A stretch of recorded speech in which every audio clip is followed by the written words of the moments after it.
Welcome back. We've got breaking news coming in that there's been yet another violation of the ceasefire by the Pakistani army along the line of control. This time, the ceasefire violation has happened in the Kanachak area of Akhnoor in Jammu. Pakistan is firing using 81 mm mortar shells and also using light machine guns. Joining us on this breaking story is Deputy Editor Shiv Aroo. Shiv, yet another instance of the ceasefire being violated. Give us the latest from what your sources in the army are telling you about the firing that started post 9 p.m. Rahul, it continues even as we speak. It started around 9 p.m. and it's actually the third ceasefire violation that happened today. The first one, of course, was in Jammu. The second one was in Poonch. This is actually the third. 81mm mortars continuously being fired. Retaliation has already begun from the BSF posts. Apparently, 14 posts in the Akhnoor area have come under attack in this latest ceasefire violation that began around 9 o'clock. And last checked, it continues even at this stage. Retaliation is happening from the BSF posts using similar caliber weapons. At this stage, there's a red alert. Remember, there was a red alert that was affected by the Jammu police earlier today. All along the international border, several civilian settlements in the Samba, Kathua, Jammu area have been completely evacuated. Even in the Arnia and the Araspura sectors have been completely evacuated as a result of what happened last night. And even in the ceasefire violation that's happening as we speak, Rahul, several of those shells apparently and mortars are falling in areas which have already been evacuated. So we're still to get a full picture of precisely what the damage could possibly be. Shiv, I have over here a statement put out late this evening by the Foreign Affairs Ministry of the Government of Pakistan. And over here, they're actually attacking India for these ceasefire violations. The first line reads, Pakistan strongly condemns the Indian security forces for unprovoked firing, violating the ceasefire at the Charwa sector today. Now, what really is going on? They're blaming us, whereas the Indian army is 100% convinced that the ceasefire violation is happening on Pakistan's part. Well, it's a tried and tested method that Pakistan has always employed when it comes to something like this, especially when there's a great deal of international attention. Rahul, the Ministry of Foreign Affairs lodged this protest just a few hours after the Indian side had lodged a similar protest over what happened in Arnia late last night. Now, the simple fact of the matter is, as per our sources, both in the Home Ministry and the Defence Ministry, yesterday there was unprovoked shelling from the Pakistan Rangers in the Arnia sector. That's the incident, the ceasefire violation in which 5 people died. There was no provocation for that. The Indian side says that the BSF, in fact, took a while to actually retaliate to that particular attack. So there was no question of what the Ministry of Foreign Affairs of Pakistan is saying, that there was shelling from the Indian side in which a young girl on the Pakistan side actually got killed. The Indian side has completely denied that statement, saying that that isn't possible at all. They've also said that the Pakistan side hasn't provided any evidence of such an action actually happening, about someone on their side actually dying. So this is a to and fro that's going to continue. Stay with us, Shiv. I just want to tell our viewers about what happened earlier in the day. A major infiltration bid was foiled in Kashmir today, with the army killing 3 infiltrators in the Kupwara sector. The bid comes as a part of an ongoing attempt by Pakistan to spread unrest along the border. 12 ceasefire violations in 6 days, the latest in Arnia, where 5 civilians have been killed.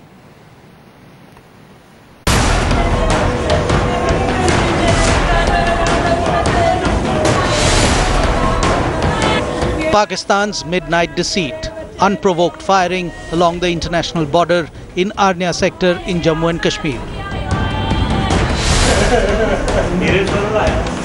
5 people killed, 35 others injured.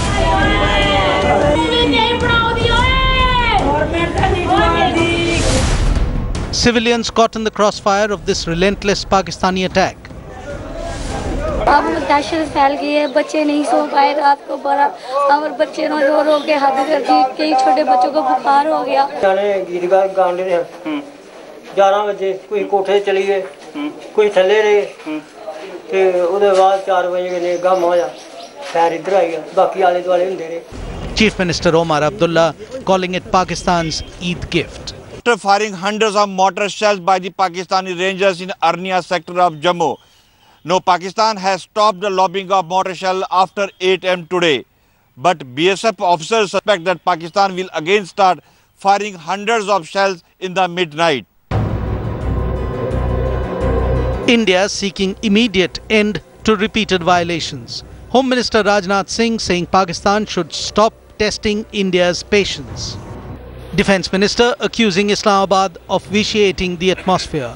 Pakistan must realize that the kind of environment it is generating between the two countries is certainly not going to help in normalizing the relationships.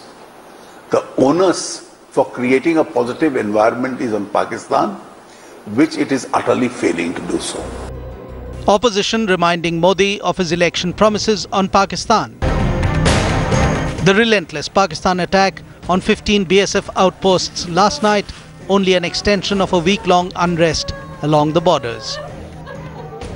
Even though there is a clear-cut instruction by the Modi government to the army and the BSF to give the appropriate reply to Pakistani, but there is no change in the attitude of the Pakistani troops. This is the 12th ceasefire violation only in this week. Ashwini Kumar for Headlines Today in Jammu. Shiv, I want to understand from you, is what we are seeing unprecedented, or is this part of a usual pattern? Because Jammu and Kashmir will be heading to polls sooner than later. There's a meeting to decide when the polls should be conducted. This is also when the winter is setting in, so Pakistan tries to ram infiltrators through to the extent possible.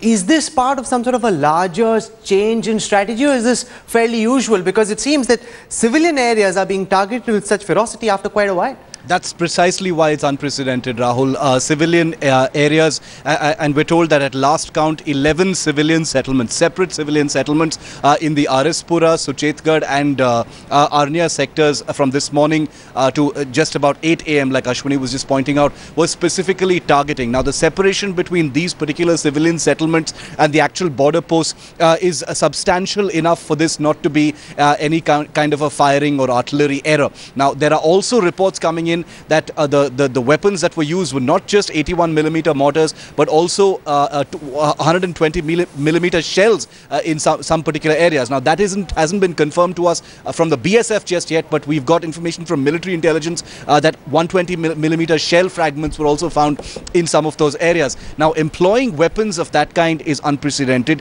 Those haven't been used until there's been actual aggression, even though we saw a peaking aggression in the Kargil sector earlier this year during all of that activity on the LOC. Secondly, targeting specific civilian settlements away from the border posts is definitely unprecedented. You even had Chief Minister Omar Abdullah, mention that when he was speaking to the media earlier this year. So you're seeing a specific and Shivi, targeting. What's even more disconcerting is that this heavy round of firing comes on the back of Sartaj Aziz telling us in New York that the Pakistan civilian government wanted to once again talk peace with India, and there being indication that Nawaz Sharif wants to meet Modi on the sidelines of the SAARC summit in Nepal.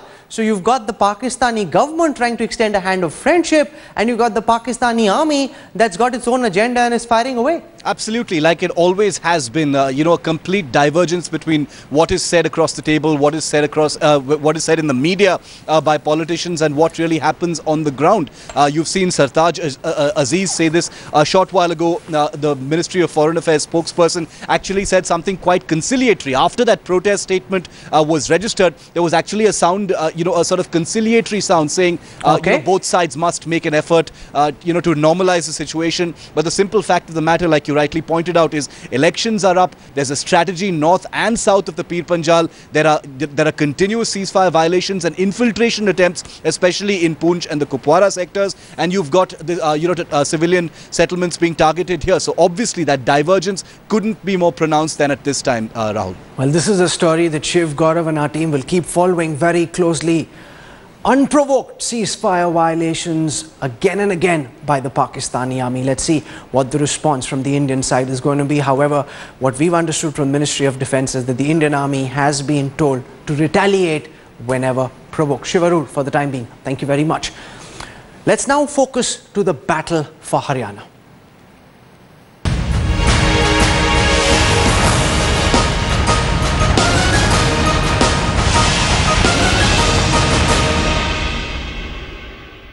Prime Minister Narendra Modi has launched an all-out attack on the Huda government in connection with the Vadra DLF land deal at a packed rally in Hisar. Modi hit out at the Haryana government for officially legitimizing the land deal between the DLF and Sonia Gandhi's son-in-law, Robert Vadra.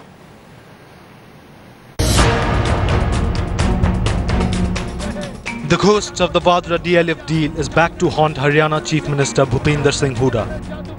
And this time the issue being raised by none other than Prime Minister Narendra Modi. दामाद को जमीन देने के काम को final कर दिया। कल उनकी सरकार ने चुनाव की आचार संहिता होने के बावजूद भी एक फैसला किया। क्या फैसला किया? दामाद को जमीन देने के काम को फाइनल कर दिया। मैं आशा करता हूं कि चुनाव आयोग इस प्रकार के लाभप्रद निर्णयों पर गंभीरता से सोचेगा। The controversial land deal between Vadra-owned Skylight Hospitality and DLF had been cancelled by then DG Consolidation Ashok Khemka, citing irregularities. However, the Haryana government termed his order invalid and transferred Khemka. Now the Haryana government has approved the controversial deal.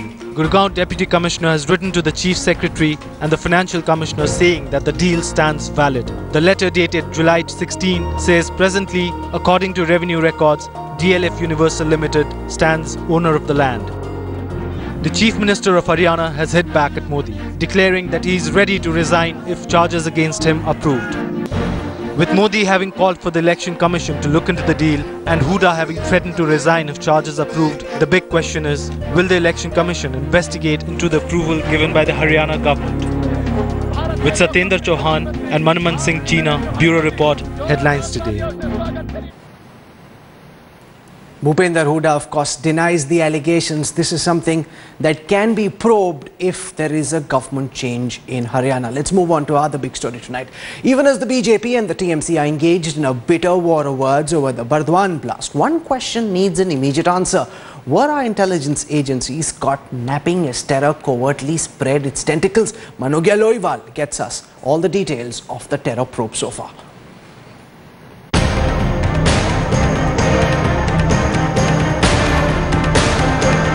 Politics takes precedence over national security as politicians spar over the Burdwan terror link. The West Bengal Chief Minister denying that her state has become a safe haven for terrorists, blocking any possible political opportunity to the BJP.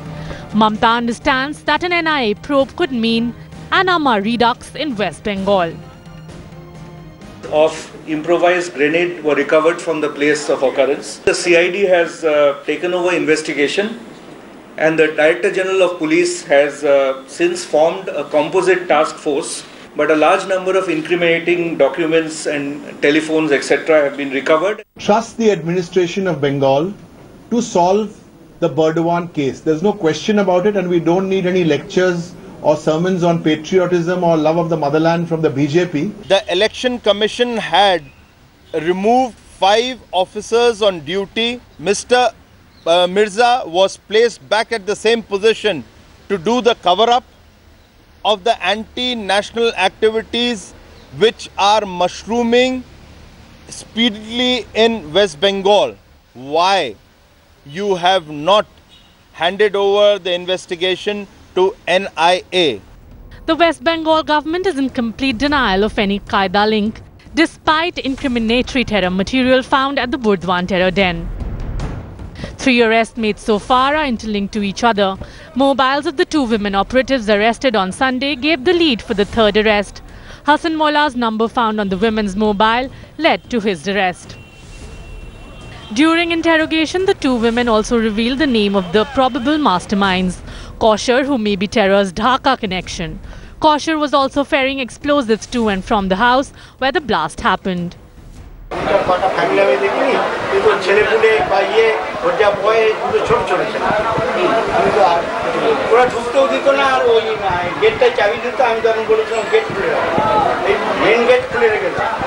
উনি তৃণমূল দলটা করতেন এরকম নয়, support মানে আন্তরিকভাবে একটা vote দিতেন সেটাই, আর সাপোর্টার সব মানুষ এখন সাপোর্ট তৃণমূল কংগ্রেসের। Was Nurul Hassan Chaudhry's house part of a bigger terror conspiracy? And could there be several other operatives covertly operating in the area? The most glaring fact has taken a backseat in the blame game, that both state and central security agencies have been caught napping. But Mamta knows that the real headache is not the left. Her biggest challenge is to contain the saffron rise in West Bengal while retaining her minority vote bank. With Manogya Loiwal in Burdwan, Bureau Report, Headlines Today. This whole business of trying to play politics over terror is completely wrong. No matter what the BJP and the Trinamool feel about each other attacking one another, there is absolutely no reason why terror should be involved in this political matrix. Deal with them separately. That's the least we can expect from our netas if we want to fight against terror. Let's move on to Tamil Nadu, where all 4,500 private schools were meant to be shut tomorrow. And if you're wondering why, it's because the Federation of Private Schools wanted to express solidarity with AIADMK Chief Jayalalitha. But after a public and media outcry, the Federation has now withdrawn its circular and instead asked its office bearers to come to Chennai to sit on a hunger strike tomorrow. Shrisha Reddy reports.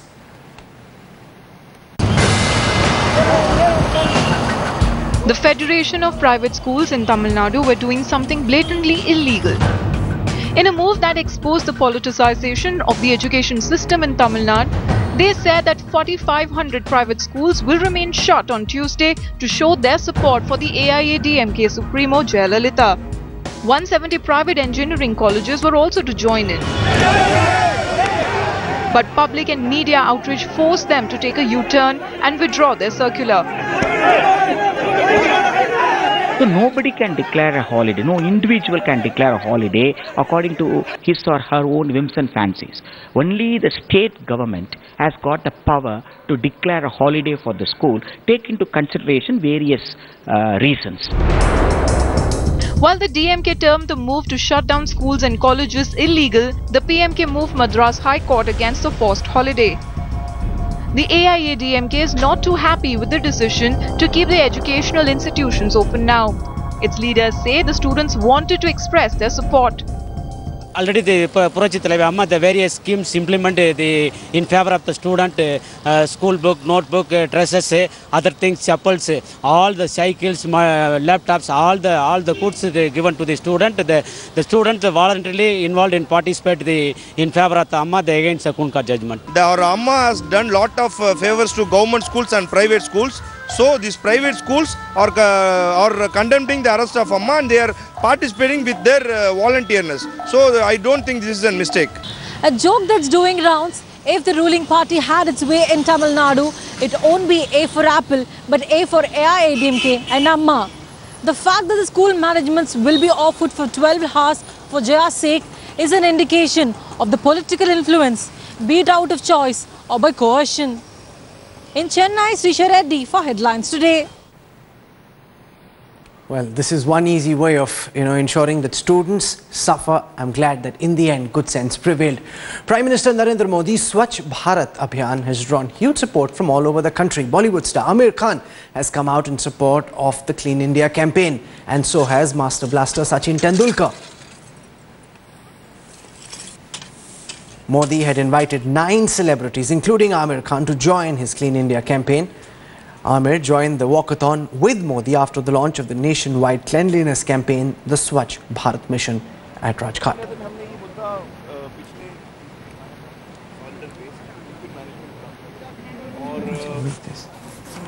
As the time goes by, हमारा काम अभी शुरू होने दो. Bye for now. मुझे श्री नरेंद्र मोदी जी ने leadership का role सौंपा है स्वच्छ भारत के लिए. मेरी तरफ से और हमारी टीम यहाँ पे है जो सफाई करेगी यहाँ पे. हम सभी लोग, जब मेरे दोस्तों को पता चला कि मुझे लीडरशिप का रोल सौंपा गया है, तो सारे फ्रेंड्स इकट्ठा मिलके सामने आए और उन्होंने कहा कि हम भी हाथ बढ़ाएंगे सफाई की तरफ और भारत को जितना साफ रख सकते हैं उतना साफ रखने की कोशिश करेंगे. ये शुरुआत है. It's great to see celebrities getting into the act on the invitation of Narendra Modi. Now what's required is for the Aam Aadmi, you, me, all of us together to ensure that we play our part in this mission. Only then can India be cleaned up by 2019. I'm going to be picking up a broom soon. I hope you will think about it as well. This is where we end Center Stage for tonight. As I told you at the start of our broadcast, starting tomorrow, we'll be traveling for a week all across Maharashtra, getting you field reports. This hugely exciting political battle turning out once again to be a referendum on Narendra Modi. Will he win once more, proving all the Cassandras wrong? Watch our ground reports all through this week on Headlines Today and on Aaj Tak. This is where we wrap up tonight. Thank you very much for tuning in. Goodbye. Good night.